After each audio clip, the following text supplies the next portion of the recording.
Hi, how are you? Good to meet you. So I'm Lashandra. I'm so excited that you booked some time with me. I see that you wanted to talk about empathy as it relates to DEIB. Is that correct? All right, good. Well, I just want to let you know this is our first meeting, so it's not going to be very heavy. We're going to really just get some foundational work started. I'm going to give you definitions of empathy, especially as it relates to social justice, because when we think about the DEIB lens, we social justice is the easiest example of ways to look at empathy.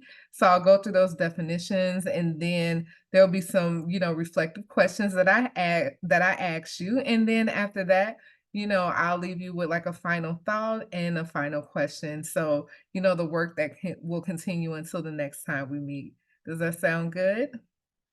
All right, good. Okay, so let's go ahead and get started. So, when we think of DEIB, especially as it relates to empathy, like I said before, we think about social justice. And social justice is equal rights, opportunities and treatment for all.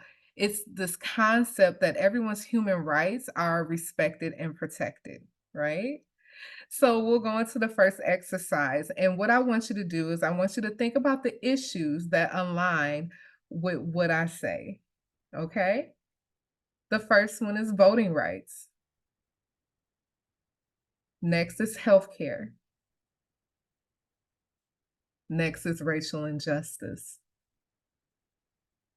And then finally, LGBTQIA plus.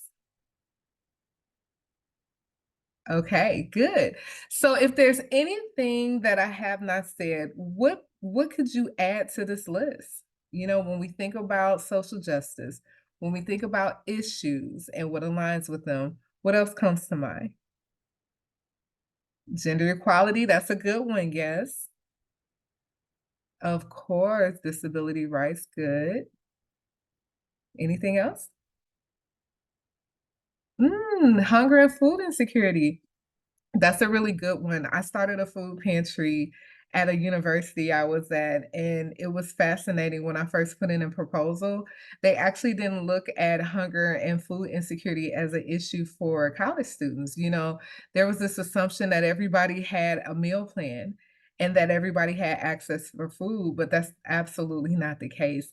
So that's a really good one. Good job. Now, the thing to keep in mind is that to passionately endorse and advocate for equal rights and opportunities and treatments, leaders have to have this sense of empathy. And so we're going to go into the definition of empathy. So when you think of empathy, what do you think? What comes to mind? Good. Yeah. Yeah, that's a good one. So I would say when you think about empathy, look at it as an action, right? It's the way that we identify with or understand other situations, their feelings. Think about the saying, if you've ever heard it, why don't you put yourself in somebody else's shoes? Yo, you heard that? Good. Well, that's what empathy is, so think about that. So this will go into a reflective question, and you can write it down or you can just go ahead and just meditate on it as I read the question. Either way is fine. So, how do you think you currently approach understanding others' perspectives? And then the next one is, can you share an example of a time when someone showed empathy towards you, and how did it make you feel? Good, because we have to understand that when we empathize with others, we're creating this sense of connection and trust, and we're also validating their emotions, and that's the most important, right? People want to feel validated. They want to feel like they're heard. Yeah, good job. So now let's think about the act of empathy as a language. So when we think about how we communicate, what are things that you can say that are empathetic, especially in spaces that relate to DEIB? When we are working with people that come from different backgrounds than us, that maybe don't share the same ideals, like what can we say that's a little more inclusive in our language? That's okay. That's okay. That's what I'm here for. So let me give you a couple. So one is, how can I help? The next one is, I understand how frustrating that is. I'll handle this matter personally. That's more of the customer service side of the house, right? We want to make sure that they feel they're tired of getting the runaround, and now they just simply want to get help. They don't want to get past to anyone else. What are some other things that you can think of now that you understand the action part as far as language with empathy? Good. Yeah, sure, I can answer it.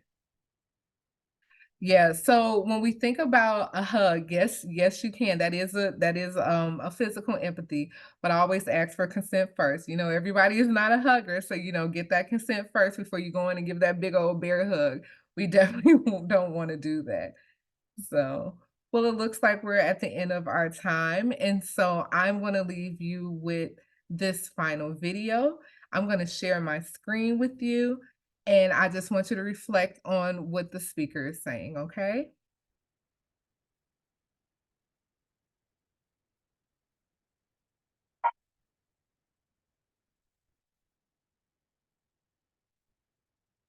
There's a range of human emotions.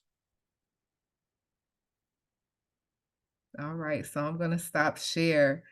And then, like I said, I wanted to leave you with, just a final question, something to reflect on before we meet next.